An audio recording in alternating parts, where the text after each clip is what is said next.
Olá! Hoje a gente vai mergulhar num guia bem interessante. Ansiedade Social, Enfrentando Seus Medos, do Stefan Hoffmann. A ideia é contar a história desse livro, sabe? Seguir o caminho que ele propõe para lidar com esse medo que, nossa, é comum, mas pode travar a vida de muita gente. E tudo com base na terapia cognitivo-comportamental, a TCC. Exato. É um paradoxo curioso, né? A gente precisa do social, mas ao mesmo tempo o medo do julgamento é gigante. Os números mostram, tipo, 13% das pessoas vão passar pelo transtorno de ansiedade social, o TAS, em algum momento. E entender como isso funciona e como a TCC ajuda é, essencial. Então, vamos lá. O que é essa tal de ansiedade social? O livro começa direto aí. E deixa claro, não é só ser tímido. É aquele medo forte, sabe? Persistente, de ser julgado mal, de passar vergonha, de ser rejeitado. E é muito mais comum do que parece. Até gente famoso fala sobre isso. Mas o ponto-chave é quando essa ansiedade normal vira um transtorno mesmo. O TAS. Aí complica. Começa a atrapalhar as escolhas, o dia a dia. Uhum. E as raízes disso, olha, são antigas. Tem a ver com nossa evolução, a necessidade de pertencer ao grupo. O medo de ser escolhido era protetor, de certa forma. O problema é hoje, quando essa reação é exagerada, fora de proporção. O livro explica bem, a ansiedade ataca em 3 níveis que se conectam. Os pensamentos, né? Vou passar vergonha. As reações do corpo, coração a mil, suor. E o comportamento, evitar fugir da situação. E aí vem a pergunta que não quer calar, e que o livro explora bem. Por que isso dura tanto? Por que a pessoa fica presa nisso? E aqui fica muito interessante. Não é só a origem, mas o que mantém o ciclo girando. O livro lista vários fatores. Ter padrões muito altos para si mesmo, prestar atenção demais em cada erro, em cada sensação interna. Isso, focar pra dentro, né?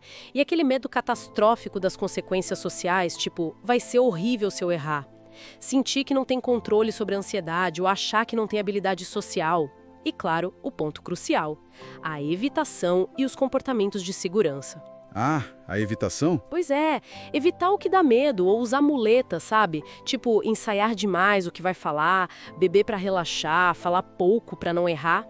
Isso alivia na hora, dá uma sensação de controle momentâneo, mas a longo prazo só reforça a ansiedade. É como se fosse o melhor amigo da ansiedade, né? Exatamente. Impede a pessoa de aprender 2 coisas cruciais: que a situação talvez não seja tão terrível assim e que ela, sim, consegue aguentar o desconforto, que ela dá conta. Faz todo sentido.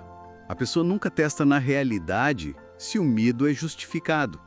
E é por isso que uma das táticas mais curiosas, mais fortes que o livro traz é se expor de propósito a pequenos micos sociais. Parece estranho, né? Mas a ideia é, tipo, fazer uma pergunta meio boba de propósito, ou derrubar algo sem querer, e observar. Observar que, na maioria das vezes, a catástrofe que a pessoa imaginava não acontece. Ou que se algo sair meio torto, não é o fim do mundo. Isso bate de frente com a crença no pior cenário. Exato. E enquanto rola essa exposição gradual, tem o outro lado da TCC. Mexer nos pensamentos. Sim, nos padrões de pensamento. O livro ensina a gente a identificar os erros de pensamento comuns na ansiedade social.